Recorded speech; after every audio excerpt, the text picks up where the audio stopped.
Hi students, నేను కృష్ణవేణి, మీ social టీచర్ని. ఈరోజు మనము వర్క్షీట్స్ ఇంకొకసారి రివైజ్ చేసుకుందాము. నేను నిన్న కామెంట్స్లో చూశాను, విద్యావారధిలో నేను చెప్పిన క్లాస్ కామెంట్స్లో చూశాను, కొంతమందికి డౌట్ ఉందన్నారు. వారి కోసం ఇండియన్ రిలీఫ్ ఫీచర్స్ ఇంకొకసారి ఎక్స్ప్లెనేషన్. వర్క్షీట్ 1, వర్క్షీట్ 2 చూడండి. ఇది ఇండియన్ రిలీఫ్ ఫీచర్స్ యొక్క వర్క్షీట్. దీన్ని మీరు నోట్ చేసుకోండి. దీన్ని పీడిఎఫ్లో కన్వర్ట్ చేయడం నాకు కరెక్ట్గా తెలియలేదమ్మా, మీరు దీన్ని నోట్ చేసుకోండి. ఫస్ట్ రోమన్ నెంబర్ 1లో worksheet 1 Roman number 1. Answer the following questions in 1 or 2 words. In which state the sun rises first in India? భారతదేశంలో ఏ రాష్ట్రంలో సూర్యోదయం ఫస్ట్గా అవుతుంది? చూడండి answer Arunachal Pradesh. Next, in which hemisphere India lies totally? భారతదేశం అనేది ఏ అర్ధగోళంలో పూర్తిగా ఉంది? భారతదేశం ఉనికి అనేది ఏ అర్ధగోళంలో ఉంది? నార్థరన్ హెమిస్పియర్ అంటే ఉత్తరార్ధగోళంలో. What is the length of Andhra Pradesh coastal line? Andhra Pradesh coastal line యొక్క లెంత్ ఎంత? 972 కిలోమీటర్లు. ఎవరో ఒకళ్ళు కామెంట్ చేశారు 975 కిలోమీటర్లు కదా, అవునా కాదని. నాకేమోనమ్మా, నాకు తెలిసి 972 కిలోమీటర్లే నేను చూసిన ఇన్ఫర్మేషన్ ప్రకారం. 75 నేను ఎక్కడ చూడలేదు. What is called Andhra Pradesh coastal line? Andhra Pradesh coastal line మనం సర్కార్ కోస్ట్ అంటాము. Where we can find coral reefs? Lakshadweep ఐలాండ్స్ని మనం కోరల్ రిప్స్ అంటాం. మన దేశంలో ఏ రాష్ట్రంలో మొదటిగా సూర్యోదయం అవుతుంది? అరుణాచల్ ప్రదేశ్. భారతదేశం ఏ అర్ధగోళంలో ఉంది? చెప్పుకున్నాం, ఉత్తరార్ధగోళంలో ఉంది. ఆంధ్రప్రదేశ్ తీరరేఖ పొడవు ఎంత? 972 కిలోమీటర్లు. ఆంధ్రప్రదేశ్ తీర మైదానంను ఏమని పిలుస్తారు? సర్కారు తీరం. ప్రవాళ భిత్తికలను మనం ఎక్కడ చూడవచ్చు? లక్షద్వీపులు. ఇవన్నీ ఏంటంటే ఆల్రెడీ మీరు విన్నారు, ఇది సెకండ్ టైం అనమాట, revision only. Next, Roman number 2. Answer the following questions in 1 or 2 words. Which longitude is taken as Indian standard meridian? భారతదేశ ప్రామాణిక రేఖాంశంగా ఏ రేఖాంశాన్ని మనం తీసుకుంటాము? 82.5 డిగ్రీల తూర్పు రేఖాంశాన్ని, అంటే 82.5 degrees eastern longitude is taken as standard meridian. భారతదేశ ప్రామాణిక కాలమాన రేఖగా లేదా రేఖాంశంగా 82.5 డిగ్రీల తూర్పు రేఖాంశాన్ని తీసుకుంటాం. Expand IST. ఐఎస్టీ అంటే ఇండియన్ స్టాండర్డ్ టైం, భారతదేశ ప్రామాణిక కాలమానము. What is the time difference between GMT and IST? GMT అంటే Greenwich mean time. Greenwich mean టైంకి అండ్ ఐఎస్టీ అంటే ఇండియన్ స్టాండర్డ్ టైం, ఈ రెండింటికి మధ్య డిఫరెన్స్ ఎంత ఉంటుంది సమయం అని అడిగారు. అంటే మనం చెప్పుకున్నాము +5.5 hours. అంటే ఇక్కడ మైనస్ కాదు, ప్లస్. ఎందుకు అంటే 0 డిగ్రీల రేఖాంశం నుంచి తూర్పు వైపుగా వెళ్లే కొద్దీ ప్రతి డిగ్రీ రేఖాంశానికి 4 నిమిషాల టైము పెరుగుతూ ఉంటుంది. 1 డిగ్రీ రేఖాంశానికి 4 నిమిషాల టైం డిఫరెన్స్ ఉంటుంది అనమాట. సో ఆ విధంగా మనకి తూర్పు వైపుకు వెళ్లే కొద్దీ ప్లస్ చేసుకుంటూ ఉండాలి, పశ్చిమం వైపుకు వచ్చే కొద్దీ మైనస్ చేయాలి. ఇక్కడ మనకి the time difference between GMT and IST is 5.5 hours. 82.5 eastern longitude is passing through how many states in India? మనం నిన్న చెప్పుకున్నాం, మన ఇండియన్ స్టాండర్డ్ టైం ఏదైతే ఉందో ప్రామాణిక రేఖాంశము, ఆ రేఖాంశం అనేది ఎన్ని రాష్ట్రాల గుండా పోతుంది? 82.5 డిగ్రీల తూర్పు రేఖాంశము ఎన్ని రాష్ట్రాల గుండా పోతుంది? 5 రాష్ట్రాల గుండా. ఏంటి 5 రాష్ట్రాలు? They are Uttar Pradesh, Madhya Pradesh, Chhattisgarh, Odisha, Andhra Pradesh. ఇవి నిన్న మీకు కొంచెం క్లారిటీగా కనిపించలేదు, సో ఇవి మీరు ఒకసారి మళ్ళీ నోట్ చేసుకోండి, ఆల్రెడీ అంతా విన్నదే. Next, through which states the tropic of Cancer passes? కర్కటక రేఖ ఎన్ని రాష్ట్రాల గుండా పాస్ అవుతుంది? 8 రాష్ట్రాలు. గుజరాత్, రాజస్థాన్, మధ్యప్రదేశ్, ఛత్తీస్గఢ్, జార్ఖండ్, వెస్ట్ బెంగాల్, త్రిపుర అండ్ మిజోరాం. ఏ రేఖాంశాన్ని, తెలుగు వాళ్ళు చూడండి, ఏ రేఖాంశాన్ని భారతదేశ ప్రామాణిక రేఖాంశంగా తీసుకోవడం జరిగింది? 82.5 డిగ్రీల తూర్పు రేఖాంశం. ఐఎస్టీని విస్తరించుము. Indian standard time. గ్రీన్విచ్ రేఖాంశానికి భారత ప్రామాణిక రేఖాంశానికి మధ్య గల సమయం వ్యత్యాసం ఎంత? +5.5 గంటలు. 82.5 తూర్పు రేఖాంశం పోయే రాష్ట్రాలేవి? 5 రాష్ట్రాలు: ఉత్తరప్రదేశ్, మధ్యప్రదేశ్, ఛత్తీస్గఢ్, ఒడిశా, ఆంధ్రప్రదేశ్. కర్కాటక రేఖ పోయే రాష్ట్రాలు 8 రాష్ట్రాలు: గుజరాత్, రాజస్థాన్, మధ్యప్రదేశ్, ఛత్తీస్గఢ్, జార్ఖండ్, పశ్చిమ Bengal, Tripura, Mizoram. Observe the table and answer the questions given below. ఇది ఇన్ఫర్మేషన్ స్కిల్స్ అని చెప్పాం. ఈ ఇన్ఫర్మేషన్ స్కిల్స్లో మనకి ఆన్సర్ అక్కడే ఉంటుంది. మనం జస్ట్ కొంచెం మైండ్ సెట్ చేసుకొని ఆన్సర్ని అక్కడ ఉన్న టేబుల్లోంచి బయటికి తీసుకురావాలి. According to the table which place is located in the east. ఈ టేబుల్ మనం బాగా ఫస్ట్ ఒక 2 minutes బాగా అబ్జర్వ్ చేయాలి, ఏముంది ఇక్కడ అని. ఆ నెక్స్ట్ క్వశ్చన్స్ని మనం చూస్తే ఆన్సర్ మనకు క్లారిటీగా తెలుస్తుంది. According to the table which place is located in the east. ఈ టేబుల్ ప్రకారం ఏ ప్రాంతము తూర్పు వైపున ఉంది. మనకు ఆల్రెడీ నేను ఇక్కడ ఒక మ్యాప్ కూడా మీకు సెట్ చేశాను, ఎందుకంటే తూర్పు వైపున ఏ ప్రాంతం ఉందో మీకు క్లియర్గా తెలుస్తుందని. Imphal is located in the east. What is the day time in ఇంపాల్లో డే టైం ఎంత? 5:59 మార్నింగ్ సూర్యోదయం అవుతుంది. 4:37 ఇది 24 hours ఫార్మేట్ అనుకున్నాం కాబట్టి టైము 16 అంటే 4 hours 37 minutesకి సూర్యాస్తమయం అవుతుంది. సో ఈ మధ్య డిఫరెన్స్ ఎంత ఉంది? 10:38 minutes వస్తుంది అనమాట. 10:38. Next which location has more day time. ఎక్కడ ఏ లొకేషన్ అంటే లొకేషన్ ఇంపాల్లోనా, లొకేషన్ అహ్మదాబాద్లోనా, ఎందులో పగల సమయం మనకి ఎక్కువగా ఉంటుందని అడుగుతున్నారు. చూడండి, మనం ఇంపాల్ క్యాలిక్యులేట్ చేసాం.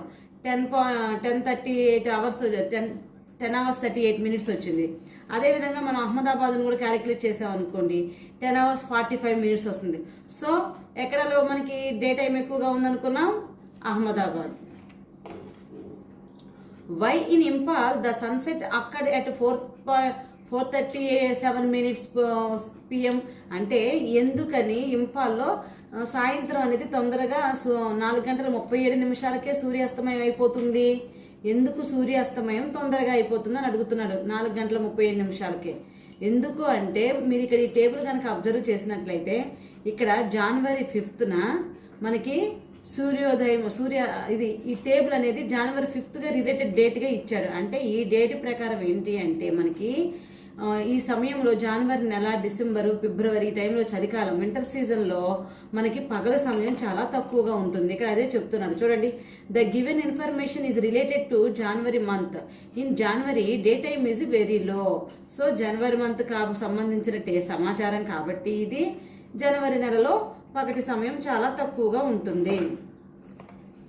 Are Ahmedabad and Imphal following the different timings. మరి ఈ 2 స్టేట్స్, ఇది భారతదేశానికి తూర్పు వైపున ఉంది, ఇది పశ్చిమం వైపున ఉంది. ఈ 2 స్టేట్స్ మధ్య డిఫరెన్స్ టైం వచ్చేటప్పటికి 2 hours ఉంటుంది. డిగ్రీస్ వచ్చేటప్పటికి 30 degrees డిఫరెన్స్ ఉంది. అయితే మరి ఈ 2 ఒకటే టైంని ఫాలో అవుతున్నాయా అని అడుగుతున్నాడు. వేరు టైంలు ఫాలో అవుతున్నాయా అంటున్నాడు. అంటే మనం ఏం చెప్తాము? నో, వేరు టైంలు ఫాలో అవ్వవు. 2 ఉంది భారతదేశంలోనే. భారతదేశం ఒక ప్రామాణిక రేఖాంశాన్ని కాలమానంగా పెట్టుకుంది కాబట్టి ఈ 2 కూడా ఒకే టైంని ఫాలో అవుతున్నాయి. చూడండి ఆన్సర్ చూడండి. No, both Ahmedabad and Imphal are following IST only. 2 కూడా మన ఇండియన్ స్టాండర్డ్ టైంని ఫాలో అవుతున్నాయి. చూడండి, మీకు అదే టేబుల్ నేను ఈ స్లైడ్ మిస్ చేశాను.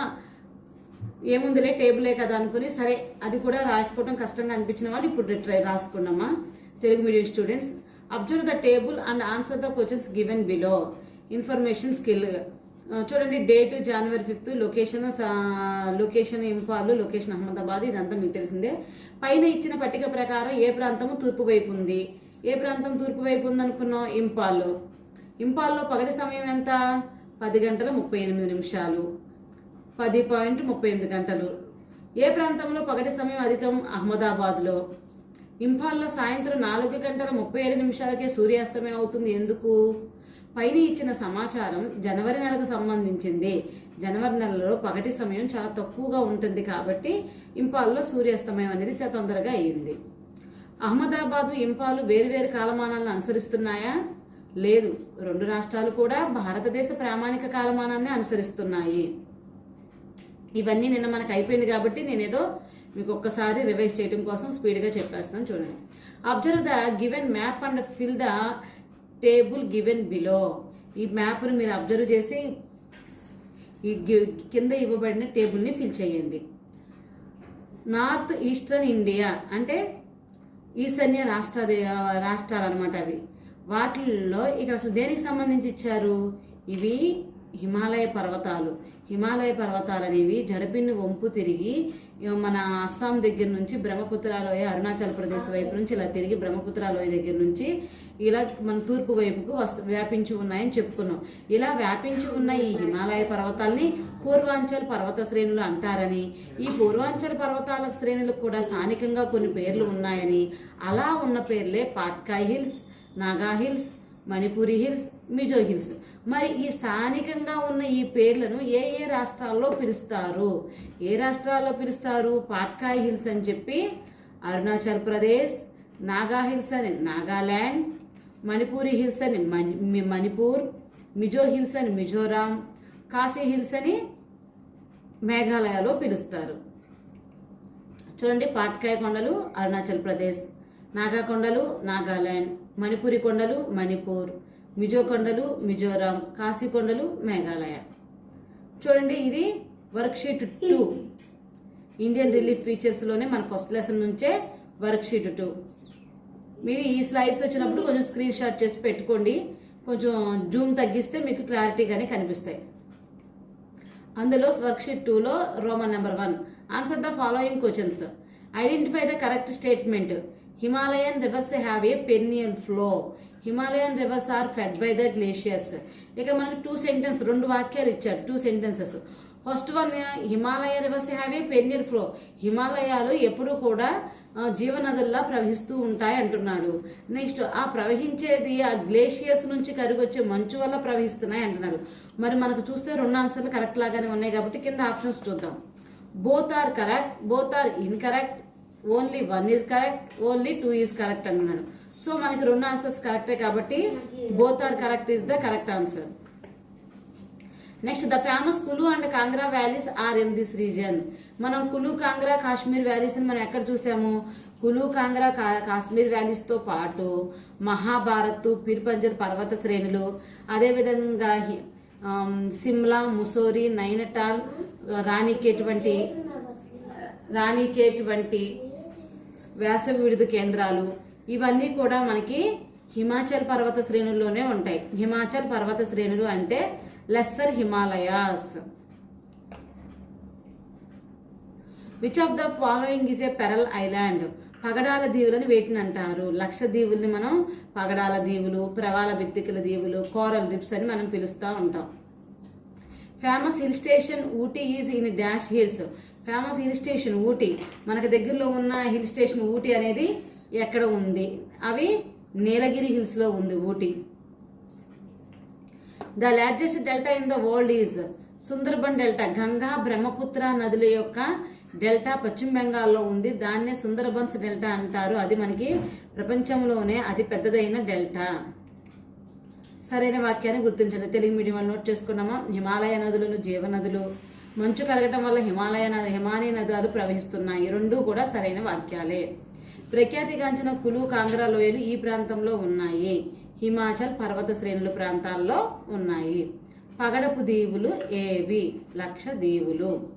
ప్రఖ్యాతిగాంచిన వేసవి విడిది అయిన ఉదక మండలం ఈ పర్వతాలలో ఉంది. ఏ పర్వతాల్లో ఉందని చెప్పాను?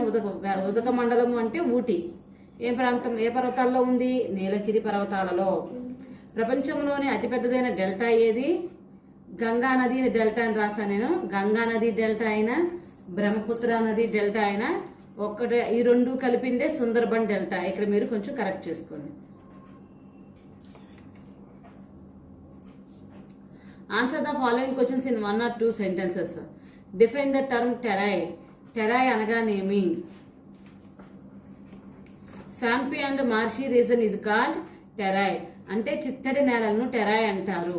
అంటే బాబర్ కిందగా, ఇప్పుడు బాబర్ అనేది శివాలిక పర్వత పాదాల అంచున సచిద్రమైన గులకరాలతో కూడిన ప్రాంతాన్ని మనం బాబర్ అంటాము.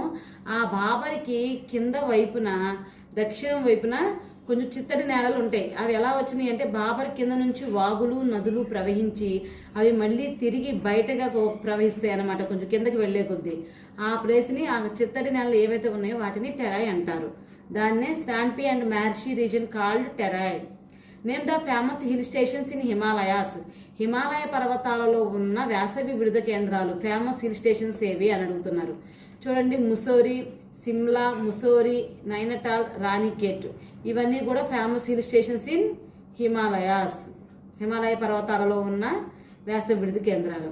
Name the countries of Indian sub continent.